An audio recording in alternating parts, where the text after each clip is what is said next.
demikian, Bapak Ibu yang dimuliakan Allah Subhanahu wa taala, pada pagi hari ini kita tetap akan membahas lanjutan kitab Al-Minhaj, yaitu syarahnya Sahih Muslim yang ditulis oleh Imam An-Nawawi. Kita alhamdulillah masih di Kitabul Iman, cuman babnya berbeda. Bab yang akan kita bahas yaitu bab terkait dengan Isra Mi'raj. Kita sudah sampai ke bab ini walaupun momentum Isra dan Mi'rajnya sudah selesai, yaitu bab fi dzikri Sidratil Muntaha. Ini yang pertama yang terkait dengan bab Isra Mi'raj. Bab tentang penyebutan atau tentang pembahasan Sidratul Muntaha. Sidratul Muntaha. Hadisnya di bab ini oleh Al-Imam Muslim. Ini hanya satu ya, yaitu dari Abdullah Qala, dia mengatakan lamma usriya bi Rasulillah sallallahu alaihi wasallam untuk ya bihi ila sidratil muntaha. Ketika Rasulullah diisrokan, Isra itu kan dijalankan ya, memang jalannya pada malam hari, yaitu dari Mekah ke itu hijrah, itu hijrah dari Makkah ke Palestina, ke Baitul Muqaddas, Masjid Aqsa. Rasulullah dijalankan, jalankannya melalui kendaraan dalam hadis buruk. Untuk ya bihi ila Sidratil Muntaha, perjalanan itu kemudian diakhiri sampai ke Sidratil Muntaha. Ini cerita sahabat. Sidratil Muntaha itu di hadis ini ya. Nanti karena kita mengkomparasi dengan hadis lain. Wa hiya fis sama'is sadisah. Itu berada di langit ke-6. Ada di langit ke-6 ya. Itu Sidratul Muntaha. Ilaiha yantahi ya. Nah, ilaiha ini bisa penafsirannya ke langit ke-6, bisa juga penafsirannya ke Sidratul Muntaha ya. Bahwa di sampai ke langit ke-6 lah, atau sampai ke Sidratul Muntaha yantahi ma yurad bihi minal ardh. Kalau ada orang yang naik dari bumi apa? Bu, dari bumi kemudian naik terus ke atas, mentoknya di mana? Nggak ada di sini. Kita kasih tahu kan. Itu mentoknya di langit ke-6 atau Sidratul Muntaha. Ini menurut hadis ini ya. Jadi ada mentoknya gitu. Makanya sesuatu itu ada batasan kecuali Allah.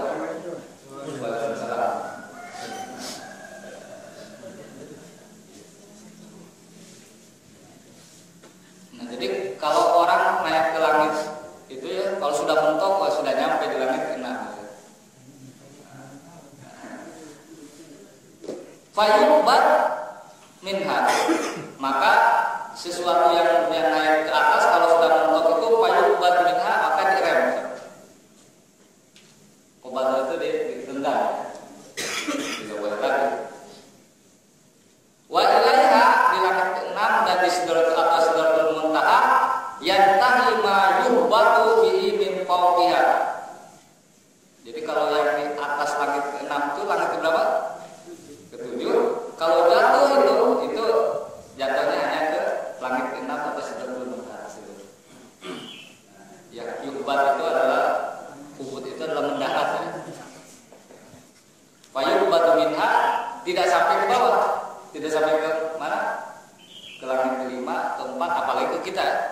Jadi nggak ada istilah ini jatuh dari langit ketujuh, nggak ada, karena dia akan jatuh sampai ke enam. Ini dari sini ya. Kalau Allah Taala, kemudian Allah berfirman, ini yaksha sidrata ma yaksha. Ketika itu yaksha asidrata, dia Allah Subhanahu Wa Taala meliputi atau menutupi ya. As-sidrata, sidroh itu ma yaksha, dengan sepenuhnya. Qala farasun min dhahab. Nah, ditafsirkan di sini oleh Abdullah ini salah satu sahabat Rasulullah. Farasun min dhahab ditutupi dengan apa? Sidroh itu adalah paros itu semacam ini apa namanya? Ya ikat kayak gitulah. Tapi dari dhahab itu dari emas ya. Nah, ini kita sedang berbicara alam gaib ya. Jadi kalau berbicara alam gaib tanpa dalil itu dusta ya. Teorinya bisa. Dalilnya apa? Ya kita hanya bisa mengandalkan Al-Quran dan hadis itu. Tidak bisa mengandalkan yang lainnya. Ini bisa dibuktikan secara empirik atau tidak? Maksudnya ada orang penelitian, timnya National Geographic naik ke atas ya. Ingin lihat Sidratul Muntaha. Ya kalau bisa silakan saja, nggak ada yang larang. Ya, tidak ada yang larang. Nah, kalau bisa naiknya ya. Kita baru naik dari langit ke 6 ya, atau ke Sidratul Muntaha ya. Nah, mungkin ada kita naik pesawat aja ada ya. Belum. Kemudian qala Abdullah salah satu sahabat Rasul mengatakan lagi, Fakutia Rasulullah Sallallahu Alaihi Wasallam di Sidratul Muntaha itu Rasulullah diberikan 3 hal. Utia as-shalatil khams. Nah, ini orang sering menyebutnya oleh Isra Mi'raj itu apa? Salat 5 waktu. Ini juga Rasulullah diberikan kewajiban salat 5 waktu. Wa utia khawatim suratil Baqarah, dan diberikan juga akhir-akhir dari surat Al-Baqarah. Dari lillahi ma fis samawati wa fil ardi wa kuntum wa fi anfusikum wa tawfu yusibukum ila dan seterusnya. Kemudian wa ufira. Nah, ada satu kabar gembira bagi kita ya. Maka pasti diampuni liman lam yusyrik billah, bagi orang yang tidak menyekutukan Allah, min ummatihi, dari umatnya syai'an, sesuatu pun ya. Al-muhimmat. Nah, nanti kita akan lihat penafsiran al-muhimmat ini adalah artinya bahwa orang yang tidak pernah atau belum tidak menyekutukan Allah Subhanahu Wa Taala dengan sesuatu apapun, maka Allah akan ampuni. Dari apa al-muhimmat itu adalah al-wuqu fil mahalik. Al-wuqu fil mahalik itu dia akan terhindar dari terjerumus ke dalam kecelakaan, terutama kecelakaan api neraka. Nah, ini hadis yang berkaitan dengan bab Sidratul Muntaha. Kalau kita lihat di penjelasannya Al-Imam An-Nawawi di sini ya, dia tidak menyebutkan Sidratul Muntaha itu apa ya.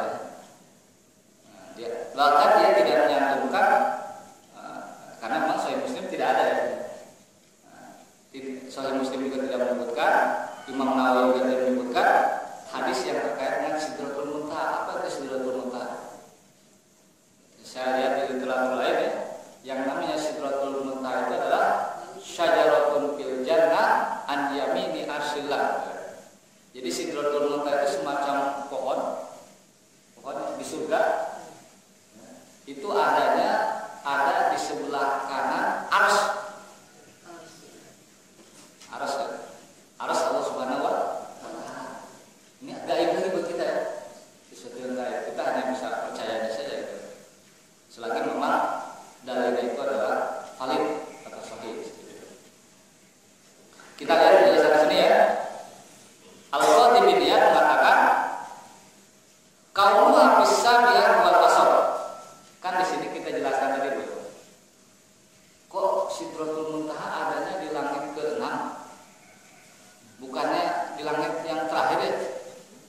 keberapa?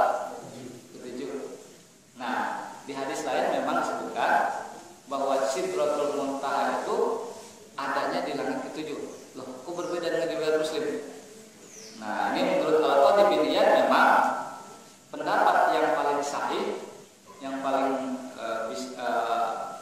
valid ya, yang paling rajih, yang namanya Sidratul Muntaha itu adanya di langit ke-7. Adapun di sini kok bisa di langit ke-6 yang diriwayatkan oleh Abdullah, maka katanya ini kemungkinan bisa dijamun, digabungkan antara keterangan yang ada di Sahih Muslim dengan di hadis lain. Antara yang ada mengatakan di langit ke-7, ada yang di langit ke-6 ya. Walaupun dalam kehidupan kita juga tidak aplikatif ya. Mau ada yang di ke-6 dan ke-7 ya sebenarnya itu masalah keimanan ya. Walaupun dalam masalah kehidupan kita tidak terlalu banyak pengaruhnya ya. Tapi ini babnya dalam pengajian kali ini adalah pengetahuan saja ya, seperti itu.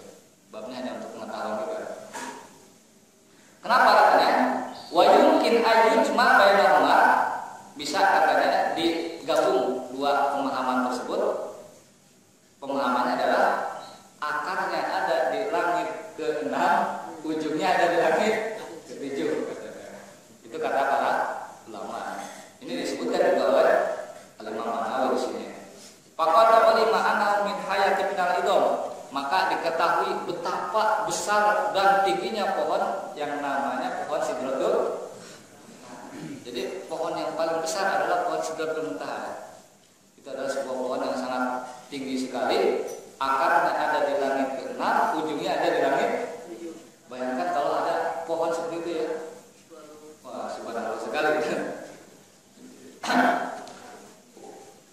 Waqad qala al-Khalil rahimahullah, hiya sidratun fis sama'i as-sabi'ah faqad adallat as-samawati wal jannah. Bahkan Al-Khalil salah seorang ahli nahwu, dia mengatakan yang namanya pohon Sidratul Muntaha itu saking besarnya itu bisa membuat apa? Adallat, menaungi. Menaungi itu berarti kan membuat menjadi tempat tersebut menjadi adem ya. Tempat apa? Kalau pohon yang besar itu tempat apa namanya? Tempat untuk kita untuk agar tidak terlalu panas ya? Berteduh gitu. Nah, ngadem kalau bahasa kita ya, bahasa orang Betawi ngadem. Beda ya, ngadem dengan ngidam beda ya. Ngadem dengan ngidam beda. Nah, pohon ini itu menaungi langit semuanya, ya karena dia ada di langit 6 dan juga menaungi apa? Surga.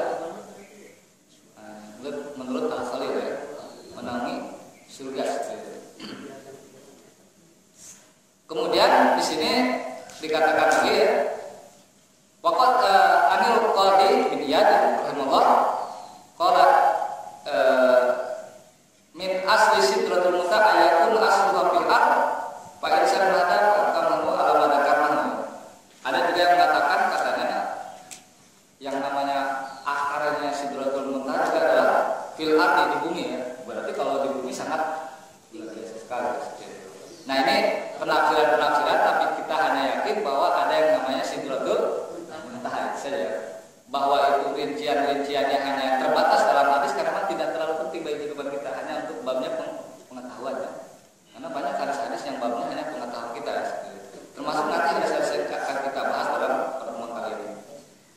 Kemudian di sini ya, terkait bahwa di Sidratul Muntaha tersebut Rasulullah menerima mandat sholat 5 waktu, kemudian juga diberikan akhir-akhir surat Al-Baqarah yang sangat benar. Nah, kemudian dijelaskan di sini adalah wa ghufira liman lam yusyrik billah min ummati syai'an, bahwa orang-orang yang tidak memusyrikkan atau menyekutukan Allah, kita sudah jelaskan sering di sini ya tentang bab menyekutukan Allah, dan di antara yang bentuk syirik yang terkecil itu adalah riya. Riya itu ketika seseorang beribadah tapi motivasinya adalah ingin mendapatkan pujian ya, pujian dari manusia. Kalau pujian dari Allah bagus ya.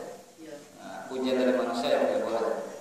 Nah, itu bentuk syirik yang paling kecil. Dan di sini tidak menyekutukan Allah dengan sesuatu apapun. Anda tidak pernah lihat juga dengan sesuatu apapun itu yang paling minimal saja Anda tidak melakukan syirik. Maka akan Allah ampuni dosa-dosanya dan akan diselamatkan dari al-mukmihat. Al-mukmihat ini adalah al-wuqu' bil maharim. Oleh karena itu Muhammad al-Kalam kata Imam An-Nawawi, kata-kata Rasul ini adalah artinya man mata min hadhil ummah wa musyrik billah ghufira lahu al-mukmihat. Gitu kan.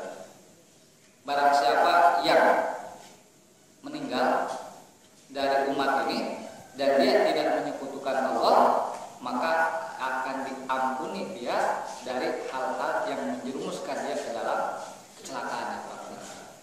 Berarti kan artinya ini sebuah petunjuk bagi kita sebisa mungkin kita menghindari diri dari hal-hal yang bisa menjerumuskan diri kita ke dalam perbuatan syirik.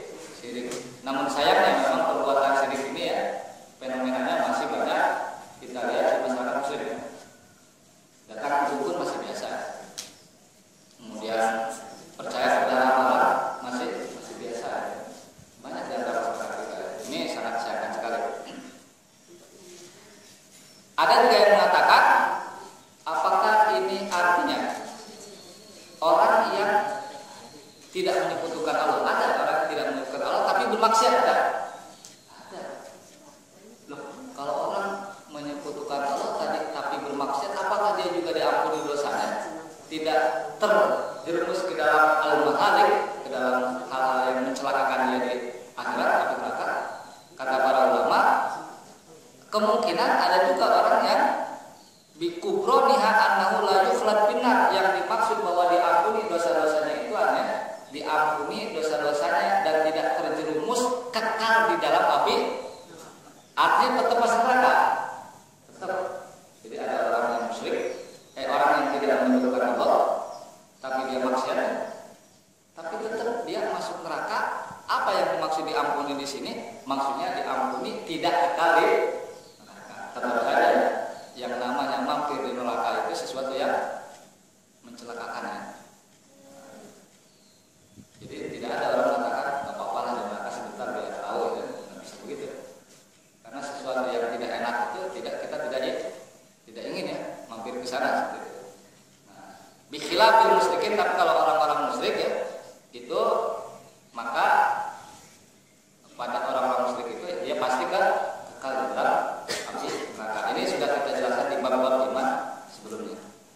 Nah ini terkait dengan hadis yang pertama di bab terkait dengan Isra dan Mi'raj. Yang kedua, ini yang kedua lebih teoritis dan lebih serius lagi terkait dengan bab fi qoulihi ta'ala wa laqad ra'ahu nazlatan ukhra. Bab firman Allah Subhanahu wa taala, wa laqad sungguh ra'ahu Nabi Muhammad SAW telah melihatnya. Kalau bapak-bapak ada kuliah di terjemahan apa? Kata melihatnya ini ada dua penafsiran. Yang pertama, penafsirannya itu melihat malaikat Jibril. Coba cek. Walaupun di depan itu kebanyakan tafsirannya, terjemahnya itu ke malaikat Jibril melihatnya. Yang kedua, kalau ditafsir lagi itu melihatnya itu melihat Allah. Nah, ini yang ditafsirkan di sini yang dijelaskan oleh Al-Imam Nawawi kebanyakan adalah yang dimaksud walaqad ra'ahu nazlatan ukhra, sungguh dia Nabi Muhammad SAW telah melihat Allah. Tafsirannya. Nah, ini serius kan, kalau melihat Allah itu kan sesuatu yang sangat apa? Luar biasa. Kalau kita mau jujur ya, bapak ibu di sini mau melihat Allah atau tidak? Sesuatu yang kita minta setiap hari, sesuatu yang kita yakini, tapi kita tidak pernah melihatnya. Oh, luar biasa. Bayangannya kalau kita melihat Allah seperti apa, Bu? Oh, susah lah. Tidak bisa dibayangkan, Pak. Nah, di sini dibahas nanti. Yang dibahas bukan kita, Nabi Muhammad. Nah, di sini apakah Nabi Muhammad itu melihat Allah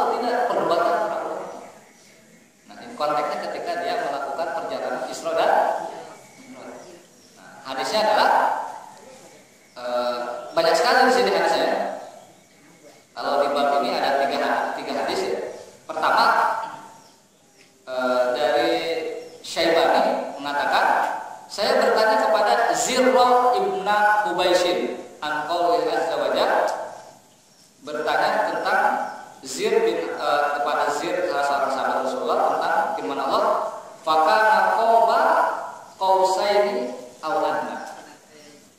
Fakana, maka Nabi Muhammad SAW itu qaba, mendekati siapa? Penafsirannya malaikat Jibril Allah. Qausaini, sehingga jarak antara dirinya dengan malaikat Jibril atau Allah dalam penafsiran lain itu seperti jarak 2 busur anak panah. Ya, tidak pakai meter dulu, sangat dekat sekali. 2 busur itu tergantung panjangnya. Busur anak panah sepanjang apa, Bu? Ya, mungkin 2 meteran. Kalau 2 meter berarti 4 meter ya. Al-Adna, atau lebih dekat lagi.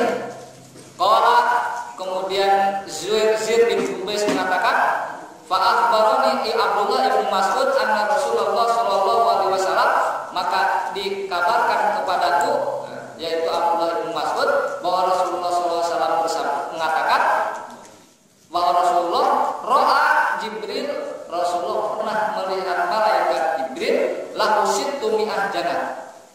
Malaikat Jibril itu punya 600 sayap. 600 sayap. Jadi kalau pesawat yang bisa cepat begitu saja hanya berapa sayap ya? 2 sayap ya? Jadi wajar kalau malaikat Jibril itu sangat cepat daripada pesawat ya. Karena pesawat 2 sayap saja bisa cepat, apalagi kalau 600 sayap ya. Itu kan logikanya seperti itu ya. Nah, berarti memang ini sebenarnya inspirasi bagi kita ya. Berarti kalau pesawat semakin banyak sayap semakin apa? Cepat ya. Semakin cepat ya. Nah, kalau kita lihat di sini ya, penafsiran yang lain di penjelasan yang diberikan oleh Al-Imam An-Nawawi di sini mengatakan begini. Wa hal ra'a an-nabi sallallahu alaihi wasallam rabbahu lailatul isra. Nah, dia Imam An-Nawawi ingin membawa kepada kita ya, kepada penafsiran bahwa yang dimaksud walaqad ra'ahu najlatan kubra, yang dimaksud bahwa sungguh dia Nabi Muhammad melihatnya, yaitu melihat siapa? Allah. Jadi penafsiran kedua ya kita berbicara. Nah, pertanyaannya adalah kata Al-Imam An-Nawawi, dan ini disebut juga oleh Imam Muslim ya, apakah Nabi Muhammad sallallahu alaihi wasallam melihat Allah ketika Lailatul Isra? Melihat atau tidak? Nah, kita lihat pendapat para ulama ya. Ikhtalafa as-salaf wal khalaf.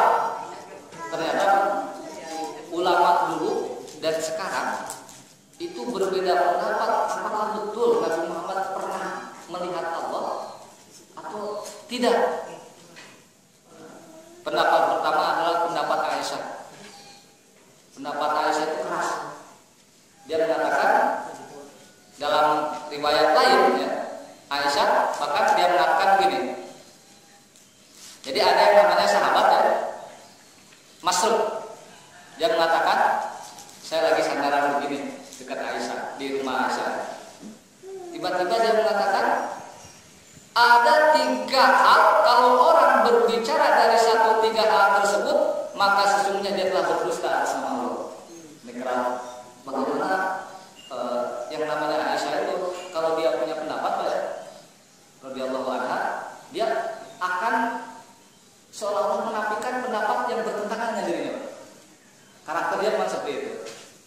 Makanya wajar ketika dalam krisis politik, ada juga krisis politik yang Rasulullah. Ketika itu Ali bin Abi Thalib diangkat menjadi siapa? Khalifah. Yang menentang siapa? Aisyah dalam perang Siffin bersama juga.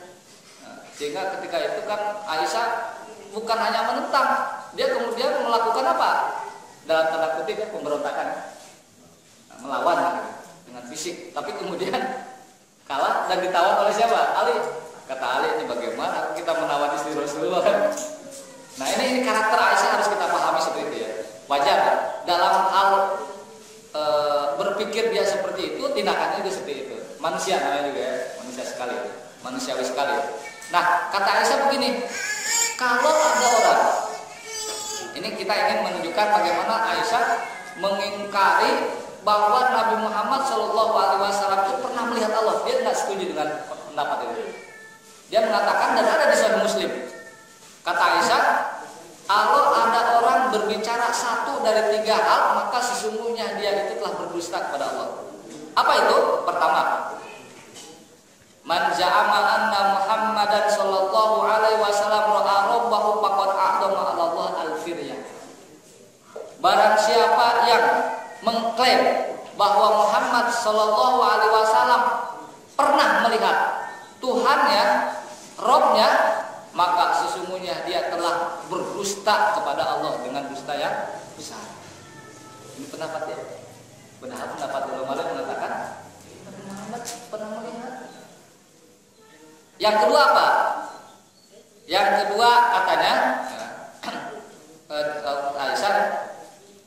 Kemudian ya Umar Angri wal tajib alam yaqul. Nah, tapi pendapat bahwa barang siapa yang mengatakan bahwa Nabi Muhammad melihat Allah itu maka dia telah melakukan dusta besar ya. Ternyata ditentang juga oleh sahabatnya. Nah, termasuk yang dikasih tahu ini Masruq mengatakan dia ummul mukminin. Coba lihat bagaimana walaupun berbeda pendapat sekeras apapun masih sopan ya. Dengan mengatakan ya ummul mukminin ya, itu adalah gelar untuk istri para nabi ya. Istri Nabi Muhammad ya. Oleh karena itu disebut ummul mukminin, ibunya orang-orang beriman ya. Makanya kan dalam Al-Qur'an tidak boleh yang namanya bekas istri Rasulullah itu dinikahi oleh siapapun ya. Tidak boleh, ada aturannya. Surat Al-Ahzab.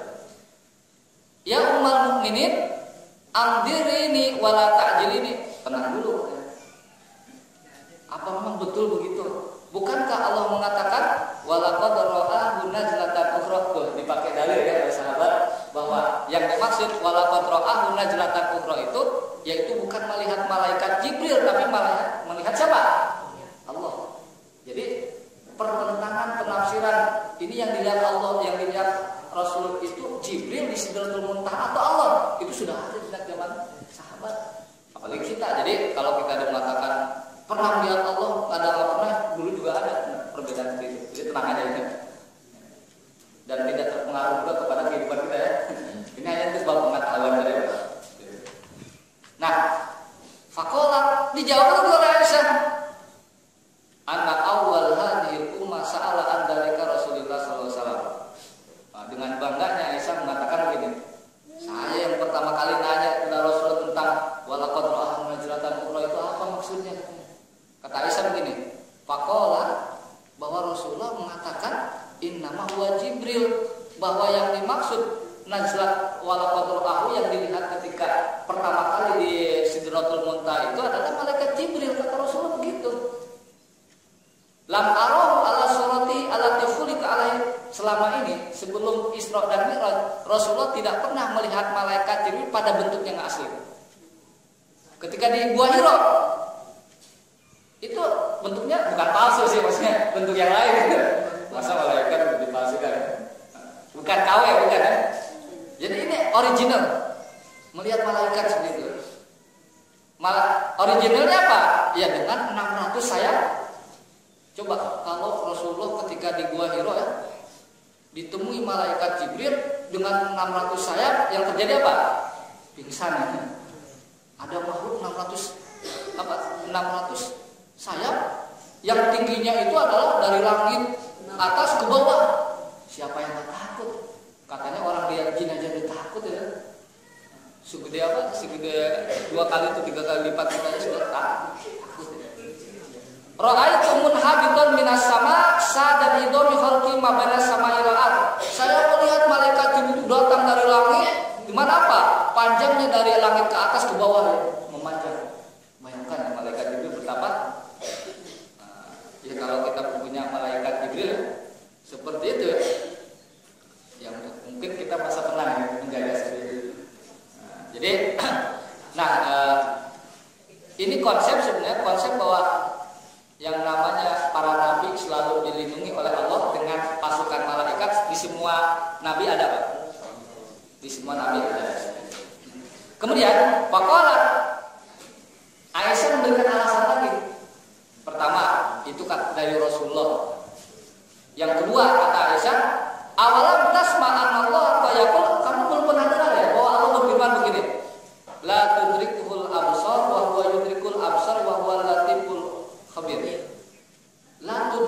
absar, Allah itu tidak bisa dilingkupi oleh penglihatan. Artinya tidak bisa dilihat. Ini penafsiran siapa? Aisyah.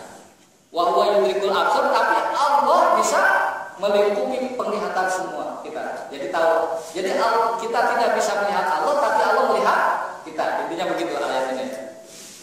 Kata Aisyah lagi, awalam tasma. Aisyah memberikan banyak alasan. Di antaranya, wa maka nali basarin ayyukal lima wahayat illa mawar hijab. Tidak ada satupun manusia kalau Allah ingin berbicara dengan menyampaikan wahyu kepada orang tersebut, yaitu Nabi, kecuali di belakang apa? Hijab. Ini ayat Al-Quran. Atau apa? Ayursila rasulan, atau mengutus rasul, malaikat Jibril ya. Qolat. Nah ini yang kedua, terbantahkan kan. Masrur ini udah gak berkutik kalau berhadapan dengan Aisyah, karena alasannya tadi. Kemudian yang ketiga, apalagi ya Aisyah, kalau orang berbicara satu dari tiga hal maka dia telah berdusta atas nama Allah. Yang ketiga katanya, wa man ja'ama anna Rasulullah katama syai'an min kitabillah faqad a'dama 'ala Allah al-firya. Barang siapa yang mengklaim bahwa Rasulullah menyembunyikan sesuatu yang harusnya dia sampaikan kepada umatnya, maka dia telah artinya apa? Artinya bahwa segala sesuatu yang disampaikan Allah kepada Nabi Muhammad tidak ada satupun yang disampaikan kepada kita semua. Ya terlepas bahwa kita tidak merasa tersampaikan atau tidak, salah kita. Wah baru denger nih, ya karena nggak pernah ketemu pengajian gitu. Baru denger ternyata jilbab itu wajib. Nah itu alasannya dibuat-buat karena tidak ada. Itu alasan kalau dalam bahasa fikih maklum minatin bidoruro, orang sudah pada tahu semua yang namanya jilbab itu apa? Wajib ya. Sampai di sini kita lihat bahwa seolah-olah pendapat Aisyah itu sepertinya benar. Tetapi para ulama kemudian membahasnya. Pendapat yang kedua, apakah Nabi Muhammad SAW itu pernah melihat Allah atau tidak? Nah ini pendapat yang kedua kita lihat, yang dijelaskan oleh Al-Imam Nawawi. Lawannya Aisyah itu hebat juga, sahabat juga Ibnu Abbas.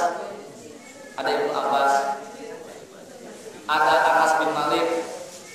Ibnu Abbas ini adalah disebut Ibnu Hadil Ummah, ulamanya umat ini. Bayangkan, gelarnya lebih keren dari siapa? Dari Aisyah. Ibnu Abbas bagaimana? Kata Ibnu Abbas, innahu ra'ahu bi'aini. Maka dia mengatakan Rasulullah pernah melihat Allah Subhanahu wa taala bi'ainihi, dengan dua matanya. Wah ini kok artinya apa Pak? Dulu juga debat ulama ya. Jadi antara Ibnu Abbas dengan siapa? Dengan Aisyah itu debat ulama. Bahkan Ibnu Abbas ini pada suatu ketika pernah dibawa, masih kecil ya, masih anak SMP ya, sama Umar bin Khattab dibawa ke sebuah majlis. Di majlis tersebut ya banyak sahabat-sahabat senior. Bayangkan. Jadi pertemuannya adalah pertemuan elit sahabat ya, tapi boleh menyebutkan begitu. Orang-orang yang senior, kibar sahabat. Sahabat mengatakan, Umar ngapain bawa anak kecil ke sini kan? Umar mau nyoba bahwa umur boleh apa? Kecil, pengetahuan luas. Kata Umar begini, coba ya teh, apa penafsiran tidak ada Rasulullah wal fatwa kaitan nasayid dulu Nabi ini apa aja. Para sahabat senang banget. Ini penafsiran apabila datang apa pertolongan Allah, maka orang-orang berbondong-bondong masuk agama Islam segala macam. Coba tanya anak ini, apa penafsirannya? Penafsirannya bahwa umur Rasulullah datang. Tuh kan kita penafsiran ternyata penafsiran Ibnu Abbas yang paling baik. Bahwa ayat itu sudah bukan menunjukkan pertolongan Allah datang, tetapi ada yang tersembunyi di balik itu, bahwa ayat idza jaa nasrullahi wal fath wa ra'aitan nasa yadkhuluna fi dinil afwaj, artinya bahwa ajal Rasulullah telah dekat. Betul kan? Ibnu Abbas itu masih kecil. Nah, makanya di sini saya ingin menunjukkan kredibilitas orang Ibnu Abbas saja sebenarnya di sini. Bahwa Ibnu Abbas mengatakan innahu ra'ahu bi'aini, Rasul itu pernah melihat Allah dengan dua mata. Nah ini kata Ibnu Abbas. Nah kalau secara filosofis memang nanti sangat panjang ya, kita tidak berbicara soal filosofis ya di sini. Maaf, ini masalah yang menjelimet ya. Tapi ya ada dua kubu lah. Aisyah mengatakan enggak,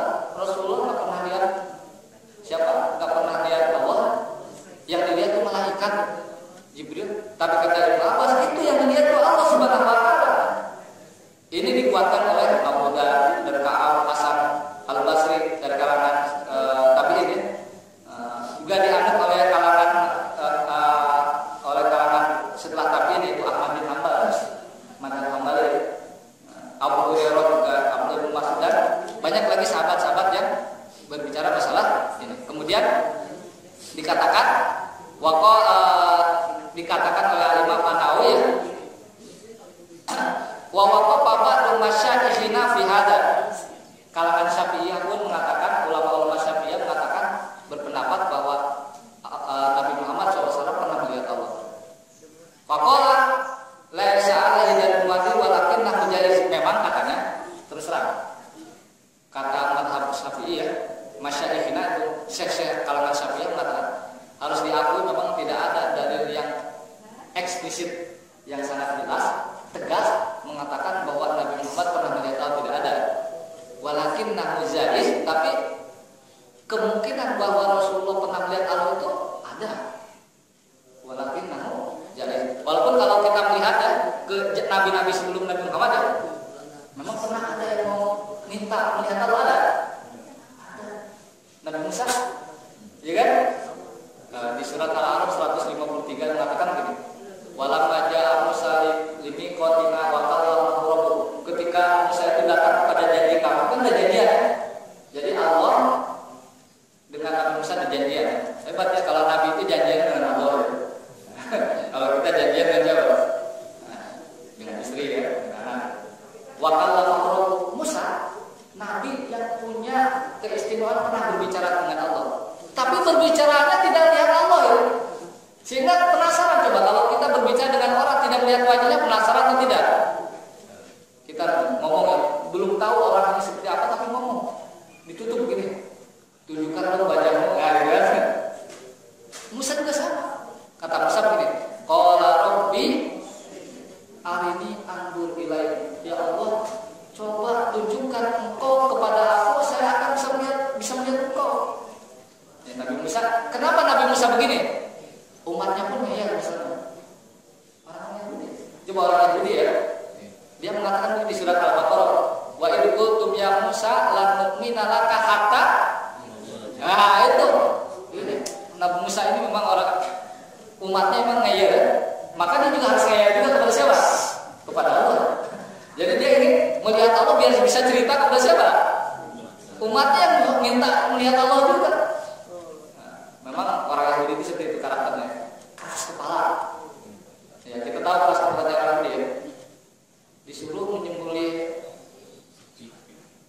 sapi betina ya. Mengatakan sapi betina yang bagaimana ya? Kata Nabi Musa begini, sapi betina itu lafaribun wala bikrun, tidak tua, tidak muda, pertengahan saja. Nanya lagi, warnanya gimana ya? Kata Nabi Musa, warna itu yang kuning ketua-tuaan. Kalau orang lihat sapi tersebut, wah senang. Nanya lagi, belum jelas nih Musa. Innal baqara tasyabaha alaih. Yang nama sapi itu masih samar-samar. Kenapa? Coba jelaskan lagi sapi yang bagaimana? Kata Musa, sapi betina yang warna kuning tua, tidak pernah dipakai untuk membajak sawah, tidak pernah, bukan sawah ya, ladang ya.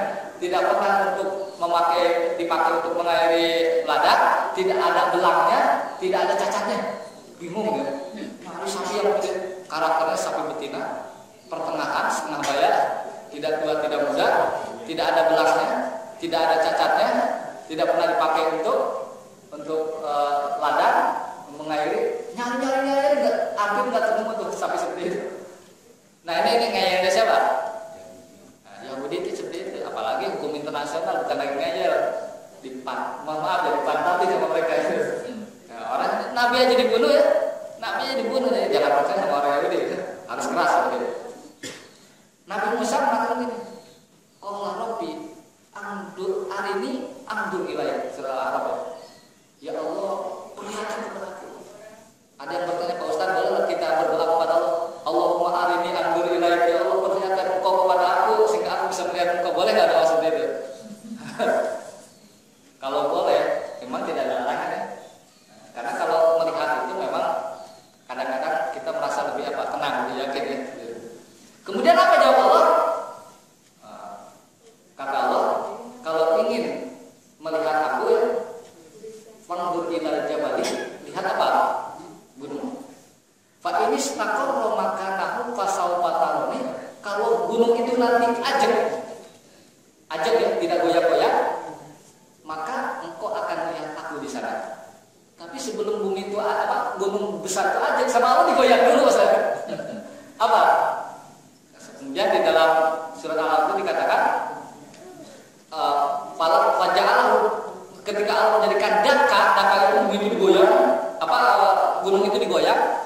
kayak gempa bumi lah gitu.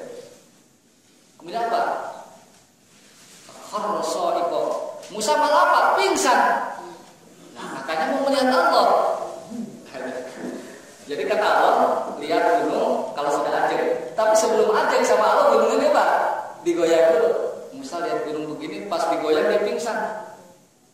Kaget itu dia. Orang goyangannya gunung kan kita tahu seperti itu ya. Meletus lah ada pingsan. Falamma afaqa ketika Musa sadar, mana Allah? Lawan buminya tadi pas ajengnya dia masih apa pingsan? Apa kata Musa?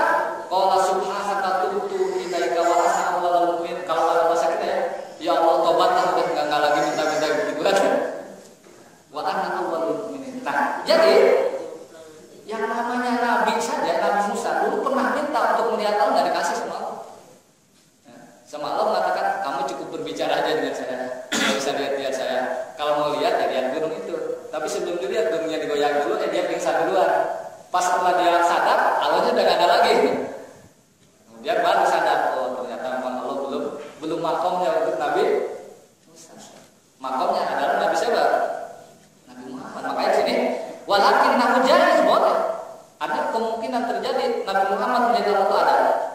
Kemudian kata mereka, wa ru'yatullahu ta'ala fid dunya jaizah. Bahkan katanya bahwa melihat Allah di dunia bagi Nabi Muhammad SAW jaizah itu kemungkinan terjadi. Ini pendapat kalangan Syafi'iyah. Wa su'al Musa jihad dalilul ada wajah. Telah kita jelaskan tadi ya bahwa permintaan Nabi Musa agar dia agar Allah menampakkan dirinya di hadapannya itu adalah dalil bahwa memang tidak masalah bahwa seseorang meminta untuk apa? Melihat Allah.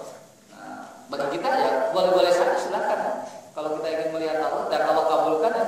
Tapi mungkin apakah itu terjadi atau tidak wallahu alam ya. Nah, itu terserah Allah. Ya. Itu namanya pengalaman pribadi ya gitu. Lagian juga kalau kita melihat Allah terus mau ngapain gitu ya? Toh tanpa melihat Allah pun kita bisa meminta. Nah, itu penting. Illa yaj'al ma yaju ayat ini ala rabbih.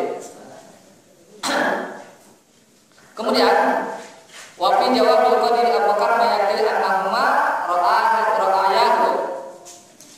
Tapi memang ada hal yang lain ya, yang dikatakan oleh para ulama kalau demikian mengatakan bahwa sebenarnya Nabi Musa juga katanya pernah lihat Allah juga. Nah, pendapatnya seperti itu ya. Wa qad ikhtalafu bi anna Nabi Musa kata Allah Subhanahu wa taala dan Isra bi wasita amdan. Ini terkait yang tadi ya. Kalau Nabi Muhammad itu ada kemungkinan melihat Allah atau tidak, apakah ketika Nabi Muhammad kalau Rabbahu, apakah Rasulullah ketika itu berbicara dengan Allah itu dengan wasita dengan perantara atau tidak? Itu para ulama berbeda pendapat juga ya seperti itu. Nah, ini memang jadi ada dua kubu ya. Ada dua kubu. Pendapat yang pertama bahwa yang namanya ya, Aisyah menolak berpendapat bahwa Allah Subhanahu wa taala itu bisa dilihat oleh Nabi Muhammad. Pendapat yang kedua Ibnu Abbas, Abdullah bin Mas'ud, Ubay bin Ka'ab dan ulama atau sahabat-sahabat kibar sahabat yang lain, Ahmad bin Hanbal dari kalangan tabi'in. Mereka semua mengatakan bahwa ada kemungkinan Nabi Muhammad SAW melihat Allah Subhanahu wa taala. Nah, pembahasan di sini bukan masalah bahwa kita apakah harus menganut yang A atau B, tidak mesti seperti itu. Ini hanya babnya adalah hanya untuk apa? Pengetahuan saja. Karena itu tidak aplikatif kalau dalam bahasa kita ya, tidak terlalu aplikatif. Nah, ini adalah hadis-hadis yang dijelaskan oleh Imam An-Nawawi tidak terlalu banyak terkait hadis yang kedua. Insya Allah akan kita bahas ya hadis yang berikutnya pada pertemuan mendatang, karena ini merupakan masih terkait masalah lihat-lihat ya. Lihat-lihat nanti kita akan bahas pada pertemuan mendatang, karena pada pagi hari merupakan pertemuan pendahuluan ya, dari pengajian rutin kita, preliminary pertemuan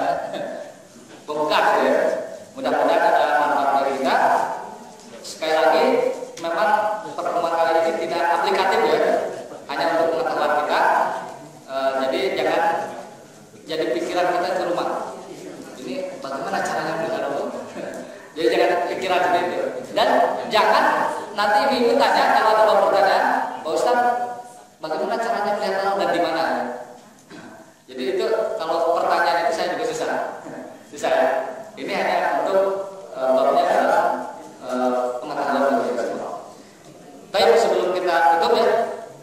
Silakan kalau